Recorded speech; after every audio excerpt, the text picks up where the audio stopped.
Hello besties, welcome to Mama's Stories.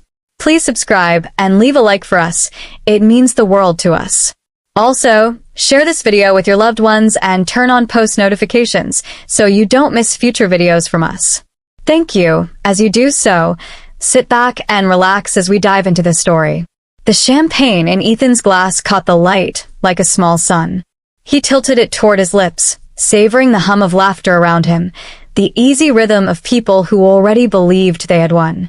It was the annual Horizon Gala, the one night the city's business elite turned generosity into theater. And Ethan, as always, was at the center of it. He smiled for a photograph, his hand resting lightly on the shoulder of a junior partner he barely remembered hiring. Cameras popped, the air thick with the scent of perfume and expensive nerves. Somewhere, a jazz quartet slid through a slow number. Ethan's cufflinks gleamed when he raised his glass again. "She never misses these," someone said near him. "Who?" Ethan asked without interest. "Your wife. Maya. Isn't she supposed to be here?" He smirked. "She'll come when she's done pretending she doesn't care." That line always earned a laugh, and tonight was no different.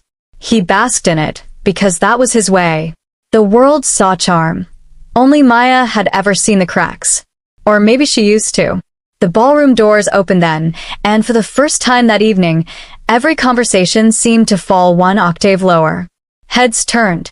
The photographers, almost as if choreographed, pivoted toward the entrance. Ethan followed their gaze. Maya stood there, calm, luminous, her hand gently looped through the arm of Adrian Cole, the CEO of Halicon Tech, a man whose name opened doors Ethan had spent years knocking on. Her posture wasn't tentative. It was deliberate, anchored. They didn't hurry. The crowd moved for them. For a second, Ethan didn't breathe. He watched her step into the light that had always been his, and something inside him cracked, a silent fracture no one else heard. "She's with Cole," whispered someone behind him. "Don't forget to like and drop a comment. If this is your first time here, hit that subscribe button." Another voice, pitying. "Good for her." Ethan's fingers tightened around his glass until the stem creaked. He forced a smile, the kind that used to smooth everything over. It didn't work. Eyes followed her, not him. The last words he'd said to her, he remembered now. "You'd be lost without me." He'd meant it. He'd believed it. And yet here she was, not lost at all. Maya's gown was simple but perfect, soft dove gray, her hair swept into a knot that revealed the line of her neck. She looked settled. That unnerved him more than if she'd been angry. Anger, he could fight. Peace? That was impenetrable. He reached for his phone, without thinking. A text to Carly, "Did you know about this?" His mistress didn't reply. Another to his driver, "Bring the car around." He had no plan beyond movement, no strategy beyond denial. Maya and Adrian were approaching the front row now, the MC already adjusting the microphone. "Ladies and gentlemen, please welcome Adrian Cole and the director of the New Roots Initiative, Mrs. Maya Harland." The applause started soft, then swelled. Ethan blinked. Director? He'd assumed her charity hobby would die without his connections. Maya took the podium, her voice steady. "When we started New Roots, we wanted to bring health services to neighborhoods that had none. Adrian believed in that mission before anyone else did. Because of his support, our first mobile clinic launches next month." Ethan's chest went tight. "Our?" Her tone wasn't romantic. It was professional, confident, entirely hers. Still, the word burned. He tried to move closer, but the velvet rope leading to the VIP section stopped him. A guard shook his head. "Reserved area, sir." "I'm her husband," Ethan hissed. The guard's expression didn't change. "I'm sure she knows where you are." Ethan stepped back, dizzy. Laughter bubbled somewhere behind him, a cruel echo. He looked again toward the stage. Maya was smiling faintly as she accepted a plaque, her hand brushing Adrian's sleeve, a small, uncalculated gesture, but one that read his trust. The cameras flashed again. Ethan saw his reflection in the mirrored wall behind them, jaw clenched, eyes narrowed. A man no longer being admired but studied. The humiliation was physical. "Don't forget to like and drop a comment. If this is your first time here, hit that subscribe button. She finished her speech with quiet conviction. This isn't just a program, it's a promise. A promise that we can rebuild what's been neglected. Applause roared. Maya bowed her head, thanking them, then stepped aside as the host called the next speaker. She didn't look toward Ethan, but as she moved off stage, she reached for her left hand. Ethan froze. He saw her slip her wedding ring, platinum, simple, the one he'd chosen, off her finger and thread it onto a thin silver chain around her neck. It wasn't a flourish no one else noticed. But he did. It wasn't a rejection, not exactly. It was reclamation. She'd taken something once defined by him and given it a new meaning. He didn't feel anger then, only a hollow sort of ache, a realization that the person he'd thought would always orbit him had quietly found her own gravity. When the applause faded, Ethan walked out into the cool night. The city lights looked different, colder, maybe, or just clearer. He checked his phone again. Still no message from Carly. A part of him wanted to go home and demand answers. Another part knew there was no point. Through the glass doors, he saw Maya laughing at something Adrian said. Her posture was loose, natural. It wasn't flirtation. It was relief. He had the strange urge to call her name, to pull her aside, and remind her of everything they'd built. But what would he even say? Come home? Pretend this didn't happen? The words tasted absurd before they reached his lips. A black sedan pulled up, the driver stepping out expectantly. Ethan waved him off. Not yet. He stood there a little longer, the sound of the Gala drifting through the open doors. For years, he'd lived convinced that Maya would tolerate anything, that silence was the same as forgiveness. He'd mistaken endurance for loyalty. Now he saw it. She hadn't been enduring him, she'd been outgrowing him. Inside, the band struck up another song. People clapped along. The night continued, radiant and indifferent. Ethan adjusted his tie, realizing his hands were trembling. Around him, the street buzzed with strangers who didn't know his name, who didn't care that somewhere inside that ballroom, his old life was ending. He looked once more through the glass, Maya beside Adrian, accepting another handshake, her laughter bright under the lights. Then he turned away, the taste of champagne still on his tongue, bitter now. For the first time in years, Ethan Harland felt small. Not because she'd embarrassed him, but because she hadn't even needed to try. The casserole burned on a Tuesday. Maya scraped the black skin from the top with a butter knife, while the news murmured about markets and elections, and a storm somewhere far enough away to ignore. Ethan texted that he'd be late, bored drinks, a client, traffic, and the order shifted depending on how much he felt like explaining. She set 2 plates anyway, then 1, then wrapped the leftovers and labeled them like she always did because small systems kept her from feeling lost. When he came home past 10 with a smeared grin and a gust of cologne that wasn't his, he kissed her forehead like a patient aunt and said he was starving. He didn't notice she'd already eaten. It wasn't the big things first. It was the micro-cuts. You over-seasoned it. You're too sensitive. You don't really understand how finance works. What would you even do with your time if you weren't around? He'd say it with a smirk, as if the joke softened the bruise. It didn't. The bruise just learned how to wear makeup. She kept a small notebook in the kitchen drawer beneath the spare batteries. She didn't call it a journal. The word felt too dramatic for what she was doing, tallying absences, really. Weds. 8:45, no eye contact at dinner. Friday. Work trip, bag not in hall until 1 a.m. sun. Laughed when I asked if we could plan a weekend. Some entries were just words with circles around them, budget, control, tired. On the corner of one page, she wrote her mother's voice. You'll know when you know. It used to annoy her when her mother said that. Now it felt like the only honest sentence on earth. The fracture came stupidly, the way most final straws do. He burst into the kitchen one morning patting his pockets, breathless with performance. Wallet. Gone. I need you to order me a replacement card, okay? Use your account. I'll transfer you back tonight. Maya looked at the counter where his wallet sat, exactly where she'd placed it after finding it in the laundry. She didn't say anything. He was late. He wanted a mess to justify himself. She remembered a trick an old counselor had taught her. When someone tries to make you the stage, don't hand them the microphone. You can call the bank from the car, she said, and kept slicing an apple. Don't forget to like and drop a comment. If this is your first time here, hit that subscribe button. He hesitated, then went for his phone, then froze and made a small mistake. The phone he grabbed was the sleek new one she'd seen him preening over for weeks. He checked a message, half smiled, then tucked it into his jacket. When he left, in a rush of keys and expensive leather, he forgot the other phone.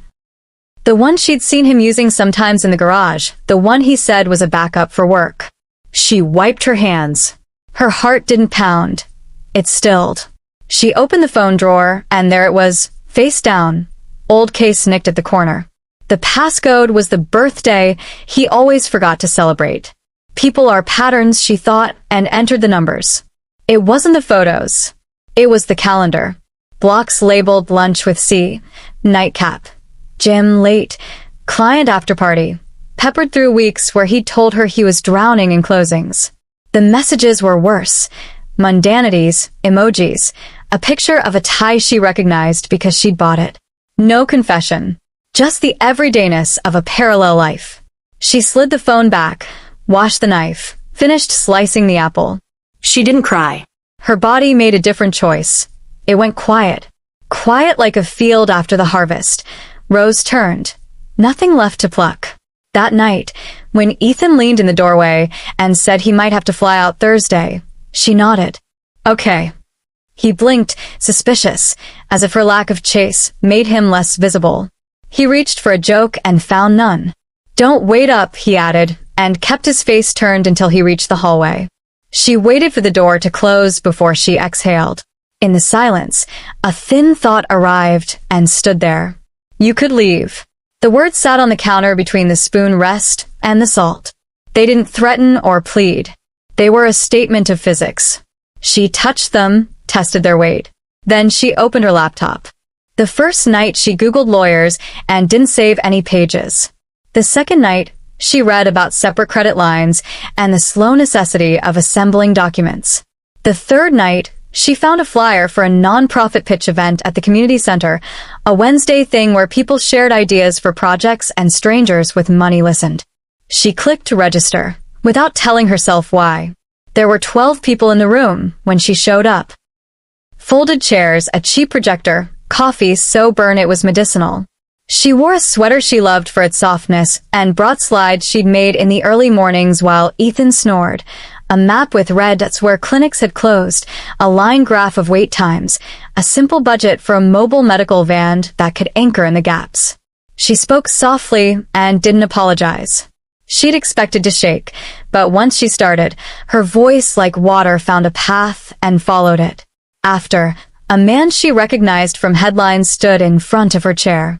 Adrian Cole had the look of someone used to being looked at, but he held his gaze like he was trying to hear over noise. I think your model is clean, he said, and your math is conservative in the right places.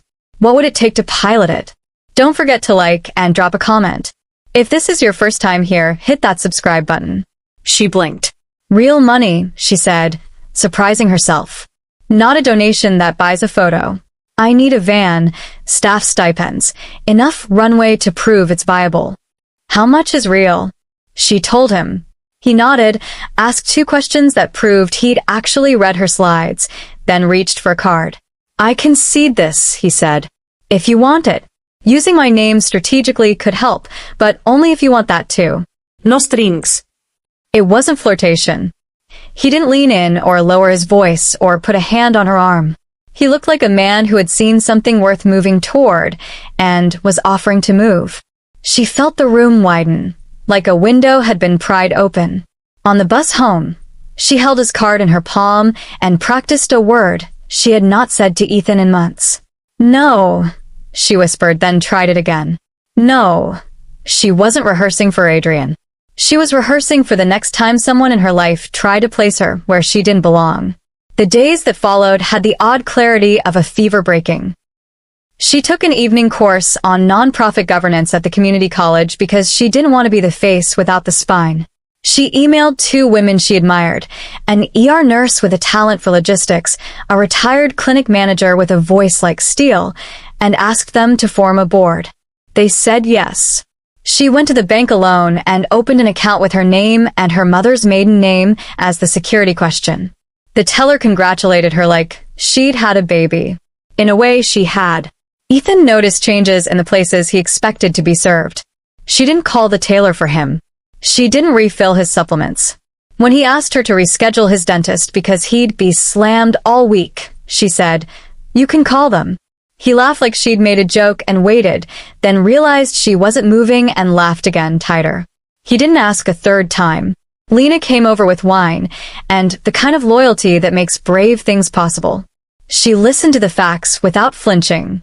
"Do you want to blow it up?" she asked, eyes bright. "Because we can blow it up. I can pull emails. I can talk to reporters. We can scorch the earth so thoroughly it'll fuse into glass." The idea electrified Maya for exactly 3 seconds. She pictured it. Noise, fire, the satisfying crackle of power returning to her hands. Then she pictured the ash settling on everything she'd have to walk through afterward. "I want to build," she said. "I don't want to spend what's left of me burning him down." Her voice surprised them both with its steadiness. Lena nodded, then grinned through tears. "Then we build. But also, document everything." She did. She made a folder called Sky because she needed to look up. She scanned statements, took photos of his second phone's calendar, logged dates and times, learned to forward emails to herself with subject lines that would make sense 6 months from now.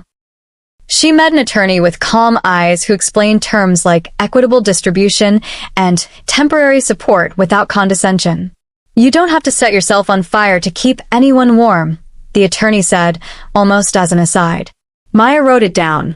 "Don't forget to like and drop a comment." Adrian emailed a week after the pitch night. "If you're ready, we can start the paperwork." No emoji. No pressure. She stared at the cursor, then replied, "Yes." The seed funds landed 2 weeks later.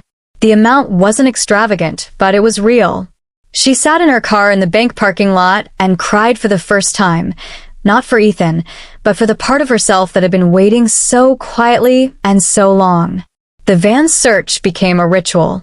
She walked through lots with clipboards, asked too many questions, chose one that wasn't pretty, but had a reliable engine and room for 3 stations. She stood inside it one afternoon while rain pattered on the roof and imagined blood pressure cuffs, a vaccine cooler, a poster about prenatal care in 3 languages. The picture wasn't grand. It was solid. The first time Ethan sensed that her orbit had shifted, it was not the van or the classes, but the light on her face when she came home. "Good day," he said, neutral, testing. "Yes," she said, and offered nothing else. He waited, expecting names and details he could later use as leverage. She opened the fridge and asked if he wanted a salad. His eyes thinned. "Who were you with?" "Our board chair," she said. It wasn't a lie. "And who else?" "People who believe in the project."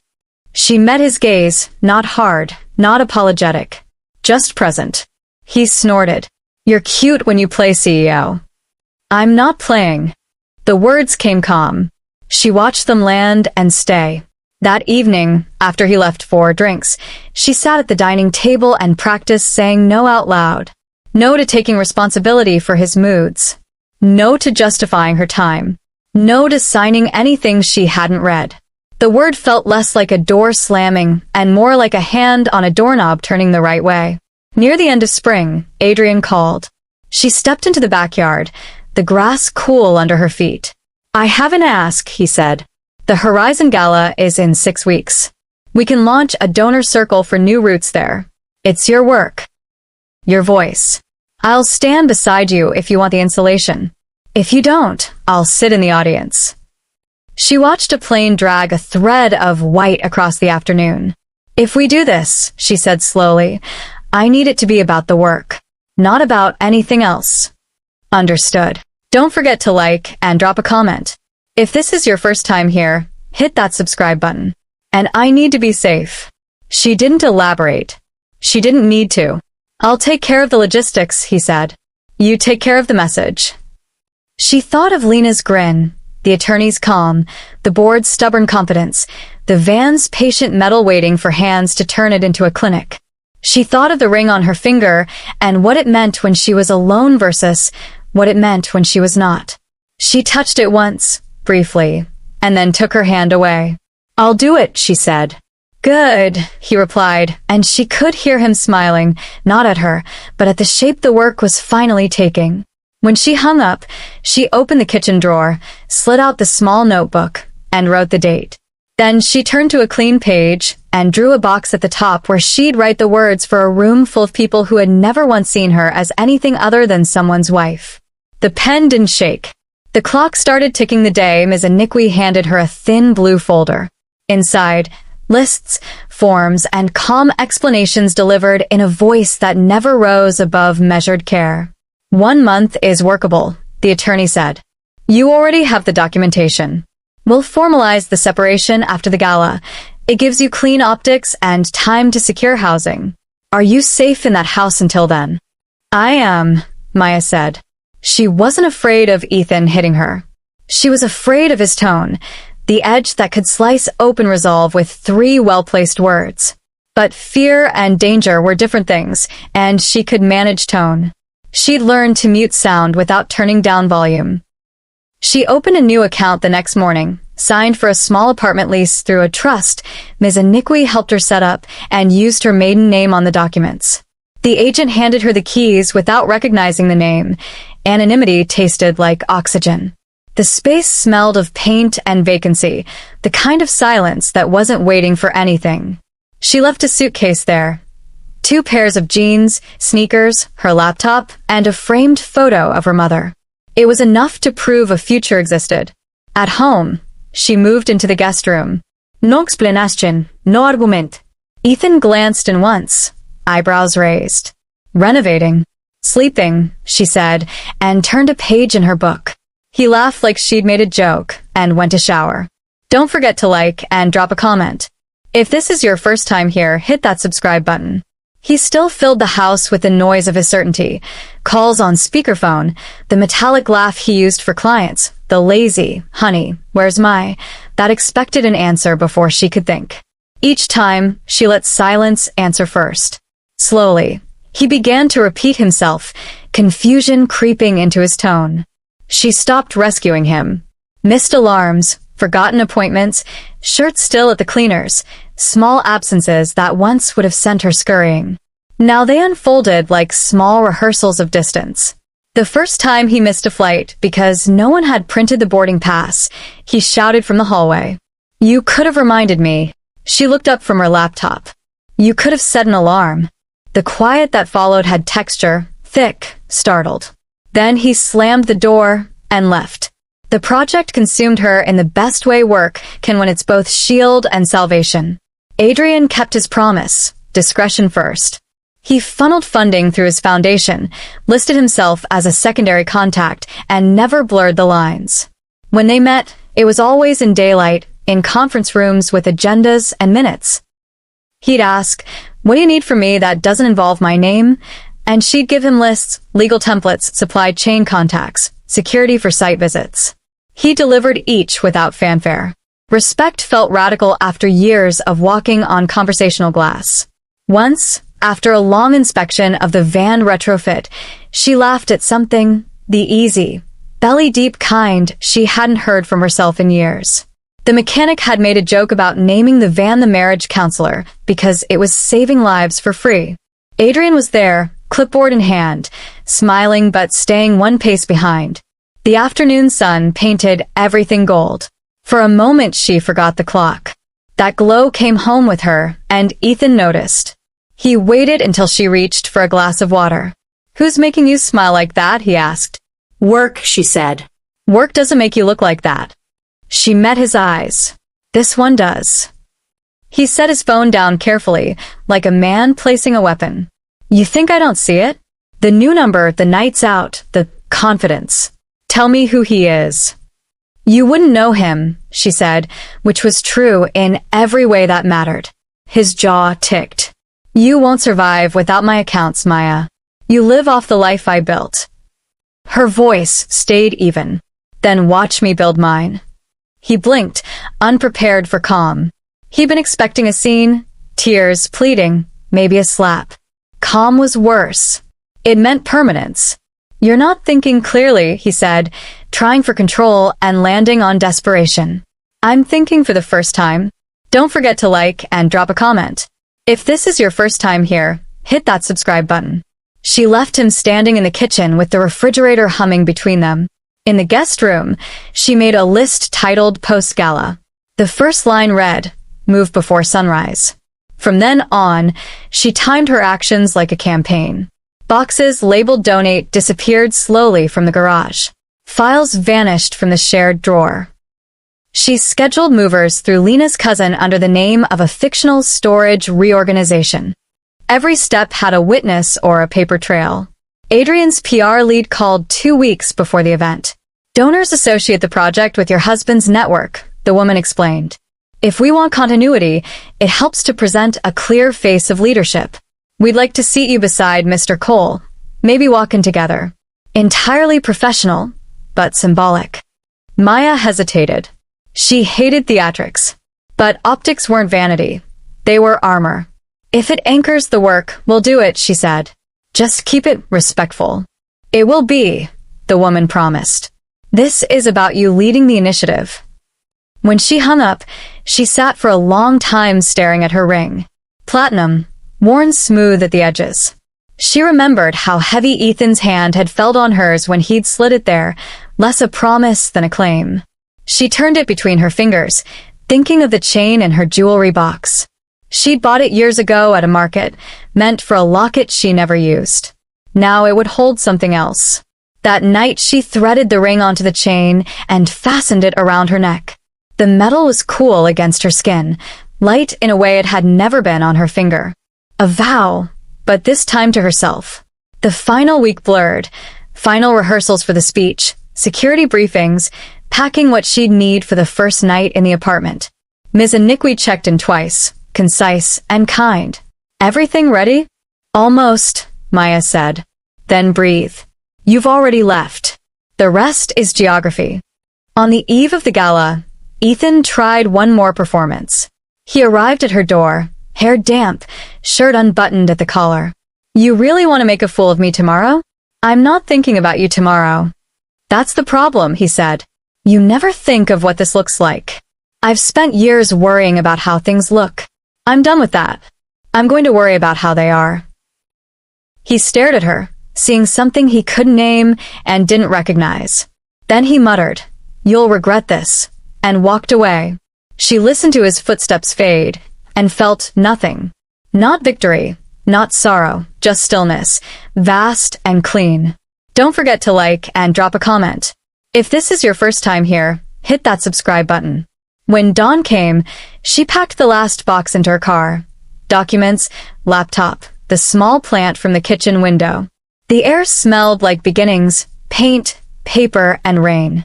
She glanced once at the house that had held their years, saw it not as a home, but as a shell. Then she drove toward the skyline, toward the gala that would end one story and quietly begin another. In her rearview mirror, the house shrank until it was just geometry. Ahead, the city lightened, the road opening like a held breath. She touched the ring at her throat and whispered, "For me," and the chain, barely moving, caught the morning sun like a yes. The morning after, the house had a sound he didn't recognize. Not quiet. Quiet still had shape. This was absence, a dull pressure where a heartbeat should be. Ethan woke to light that felt too white and a coffee maker that didn't gurgle because no one had filled it the night before. He stood in the kitchen and stared at the empty carafe like it had personally betrayed him. His phone vibrated with the first loss before the kettle boiled. A client, the one who liked to call him son when he needed something fast, sent a message that was 3 sentences and a shrug. We're pausing the expansion pending internal review. Let's pick it back up next quarter. No questions, no fight, no chance to charm it back. He typed and erased a dozen versions of what changed before sending a neutral understood that felt like swallowing a stone. Another buzz. On a platform he pretended not to check, The woman he'd built his arrogance around posted a clipped photo of two hands that weren't theirs, captioned with a champagne emoji and onwards. He stared at the word until it thinned to nothing. He waited for the surge of anger, but all he felt was embarrassment at himself, at the smallness of the game he'd been playing while someone else had quietly been building a life that didn't require him at all. His mother called around 9. She skipped hello. "I saw the pictures," she said, voice pinched with sleep and judgment. "You looked rattled." He leaned on the counter. "I've seen it." "You didn't look fine." It was a long night, a pause heavy enough to bend. "Ethan," she said, softer, "your father always said a man should never let the world see him undone. You know, I never agreed with him on much. But watching you like that, I thought, how did my son get so small?" "Thanks," he said, heat rising. "Truly encouraging. I'm not trying to hurt you. You're doing a bang-up job anyway. Don't forget to like and drop a comment. If this is your first time here, hit that subscribe button. I'm trying to tell you the show is over. Whatever story you were telling yourself, it's done. Do something real." He hung up before she could make sense. He'd never forgiven her for staying married to a man who ran their house like a ship and called it love. He'd also never admitted how much of that ship lived in his marrow. He opened the banking app. He couldn't stop the pictures in his head. Maya near a podium, that chain at her throat catching light as she walked past him without flinching. He went directly to the joint accounts and hit freeze like it was a fire alarm. A red banner slid up the screen. Action unavailable. Accounts separated per standing order. He didn't understand the words at first. He read them again. She'd moved hours earlier than he had imagined possible. He wasn't fast enough even to be petty. Doorbell. A courier envelope slid through his mail slot, followed by the soft thump of more paper on the mat. He carried it to the dining table and slid it open with his thumb. The letterhead was a cool gray that made his stomach drop. Aniqui, Dubé, and Heart. Ms. Aniqui's letter was brisk and lethal without being cruel. Notice of intent to mediate. Proposed terms enclosed. Please direct all communication to counsel. The attachments were neat. Dates, account numbers, a list of items already separated, the acknowledgement of a lease in her name, an inventory of shared property. No flerišť. No accusation.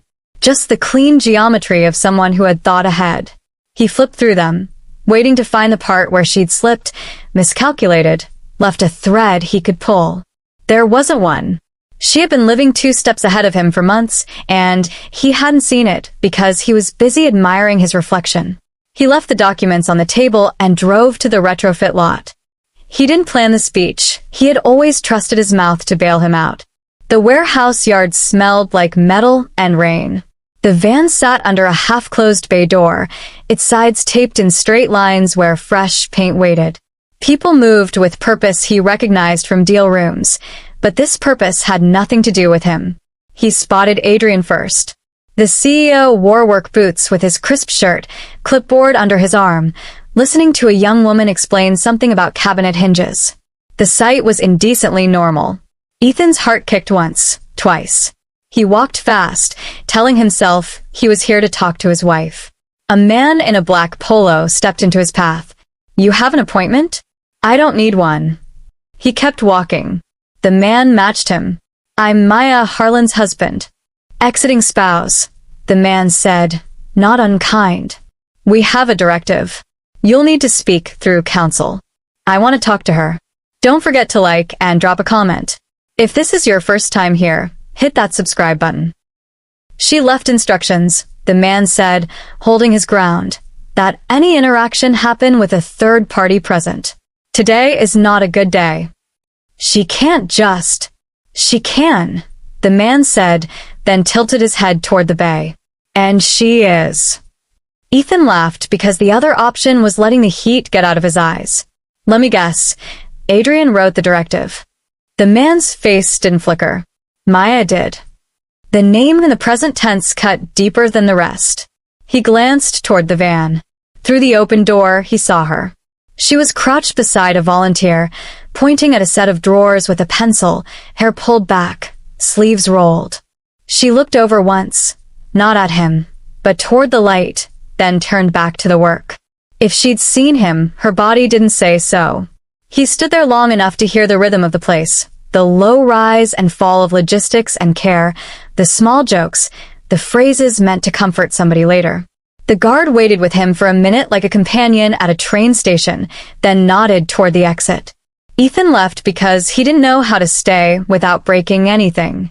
Back home, he set his keys down where the bowl used to be and missed the absence at once. The calendar on the fridge was gone, replaced by the faint square of less sun-bleached paint. The coffee maker's timer blinked 12 o'clock because no one had told it what to do. He opened the cabinet where she kept the vases and stared at the empty top shelf. The plants on the sill drooped, soil cracked like a dry lake bed. He hadn't realized she watered them. He hadn't realized they needed water. He filled a glass and tipped it into the fern. The fern seemed to soften. It was stupid, the relief he felt at that small reaction. He wasn't good at tending. He liked being applauded for providing and had confused that with care. He walked through rooms that used to feel like they belonged to him and felt the outline of her labor everywhere, the invisible systems she built so life didn't leak. The trash taken out before it stank. The receipts filed, so taxes didn't draw blood. The shoes near the door turned so the toes pointed outward, so leaving took one less movement. He'd mistaken that elegance for background. He'd mistaken dependence for love. Don't forget to like and drop a comment. If this is your first time here, hit that subscribe button. He sat on the edge of the bed they'd shared and tried to remember when he'd first begun to treat her as a department. He didn't find a date. He found a voice. His father in the old kitchen, long fingers drumming on the table, saying, "A home is a ship. The captain doesn't explain navigation to the crew." He had been 13, angry about a plan he didn't understand. His mother had stayed quiet, slicing an apple to quarters so precise they looked machined. He'd learned 2 things in 10 seconds. Dominion passes for stability if you say it's steady enough, and women make the world move without asking for credit. He had called it order. He had lived it like law. He opened his laptop and started an email. "Maya, I didn't like the way," he stopped. Deleted. New attempt. "I love you, and if you would just delete." He tried again and heard himself in every line. Bargain, leverage, spectacle. He closed his eyes and thought of her at the van, pencil tapping the drawer face to mark where the handle should go. Not a queen. Not a symbol. A person doing work. He started again. "I harmed you. I wanted admiration more than intimacy, and I took what you gave as tribute. I won't drag you into a fight you already left. I'll respond through counsel. If there's anything I can do that helps the project, tell your attorney. Otherwise, I'll stay out of your way. I hope the clinic helps people who need it. You were right to build it." He stared at the paragraph until it stopped sounding like performance. He sent it before his instincts could edit it into something prettier and less true. His phone lit up with a new email, not from her but from his own counsel forwarding the mediation notice and proposed dates. The numbers in the attachment made his throat go dry. Support, splits, valuations, scales he'd seen applied to other men with condescension were now balanced with his name on them. He'd always thought himself exceptional when it came to consequences. He was not. He walked to the trash and pulled out the glossy mailer he'd tossed there 2 days ago from a therapist whose office overlooked the river. He'd kept it because the picture on the cover had been ridiculous. Smooth stones, a path that never existed in nature. He set it on the counter now and typed the number into his phone. When the receptionist asked what brought him in, he didn't perform. "I don't want to be the person I was," he said, and the words sounded clumsy and exactly right.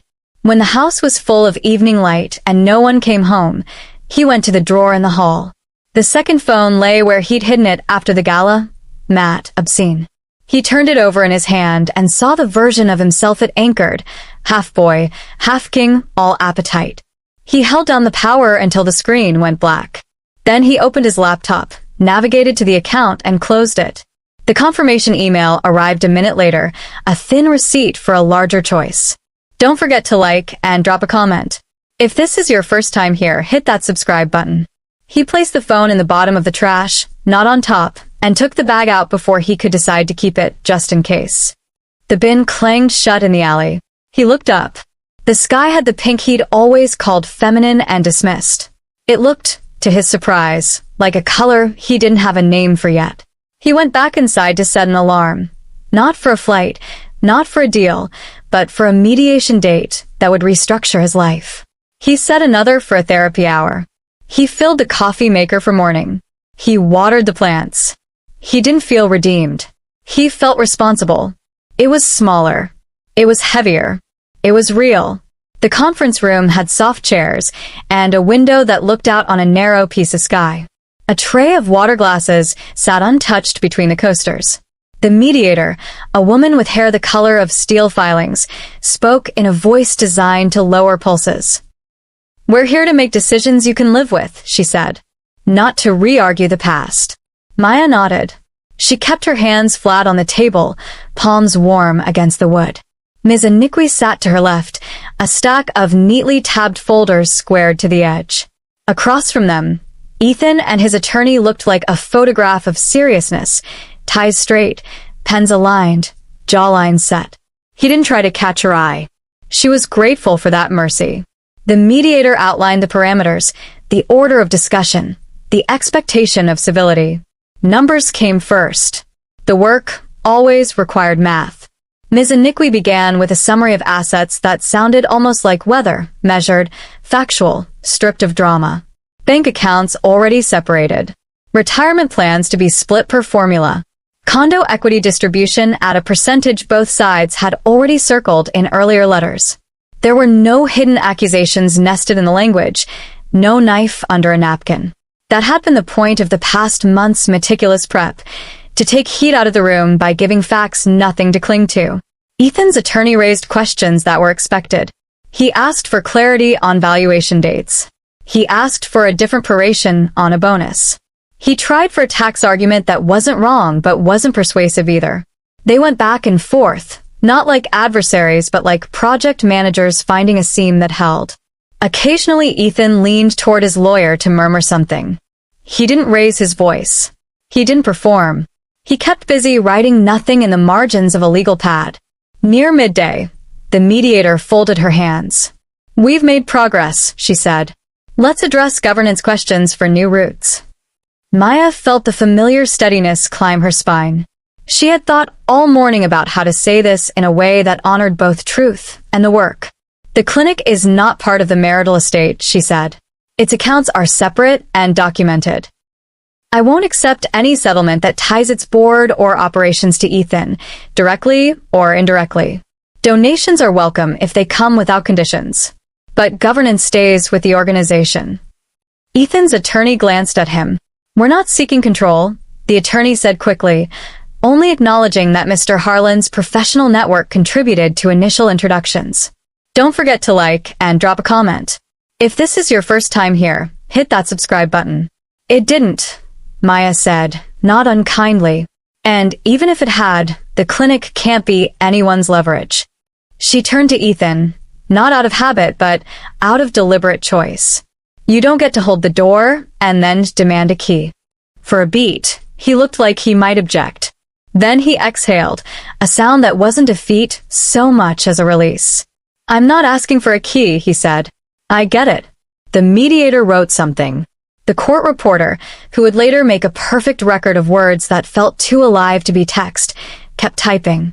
The sky outside the window shifted from white to a pale, honest blue. They broke for lunch. In the hallway, the silence between them was less jagged. He didn't make small talk. She didn't offer him any. Back inside, they returned to outlines that had already been agreed in principle. Who kept what furniture? What happened to the dog they had almost adopted, but hadn't? The times they said "we," out of habit, then corrected without embarrassment. When it came time to sign, the room went quiet in a way that felt like ceremony. The mediator slid documents across the table one by one. Maya read each page. Her signature looked unfamiliar and exactly right. The sound of the pen on paper was a soft scratch, like a match that lights and then immediately steadies into a contained flame. No grand gesture. No last-minute reversal. Just the quiet thunder of something ending cleanly. Outside, the day had shifted into the generous light of late afternoon. On the sidewalk, MS. Aniqui squeezed Maya's arm. "You did well," she said. "This is the part people underestimate, the steadiness. Go do something ordinary.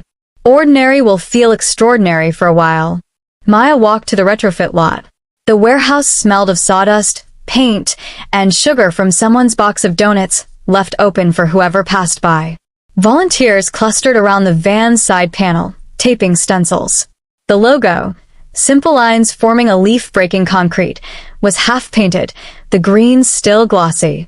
A teenager with paint on her cheek waved. "Can I show you the waiting area?" she asked, vibrating with pride. There was a shelf with donated books, a basket of fidget toys, a poster about prenatal nutrition translated into 2 languages by a nurse who'd spent her lunch break making sure the wording felt like help, not scolding. Maya touched the corner of the poster to smooth it. That small act felt like everything had been leading to this feeling, the satisfaction of a detail made kinder. Adrian arrived with a dolly stacked with folding chairs that looked more comfortable than folding chairs ever did. He wore a beat-up ball cap and the kind of smile that appeared only when there was something useful to carry. "Permits are in," he said, handing her a folder. "Fire inspection tomorrow at 10. I brought the chair upgrade because the old ones bite. Don't forget to like and drop a comment. If this is your first time here, hit that subscribe button." "Thank you," she said. The words were simple and, for once, uncomplicated. He studied her face, not prying, just taking a reading. "Did we do right by you at the gala?" he asked. "It put attention where we wanted, but I've been worrying. Did the optics harm you personally?" She thought about the night, the whispers, the flashbulbs. She thought about security standing where she needed them to stand, and the relief of not being alone at the microphone. "It protected the project," she said. "And it protected me. I chose that, and I'd choose it again. But I'm choosing my pace with you." "Your pace is the pace," he said. There was no heat anywhere in the sentence. He looked briefly relieved, then immediately busied himself with moving chairs. Support, not savior. It was amazing how much safer work felt with that distinction honored. Her phone buzzed. A new email from Ethan. The subject line was her name. She opened it standing near the van's open door, the warehouse air flicking cool around her ankles. "Maya," it read. "I won't crowd this. No excuses. I've sent the wire per the agreement. Confirmation attached.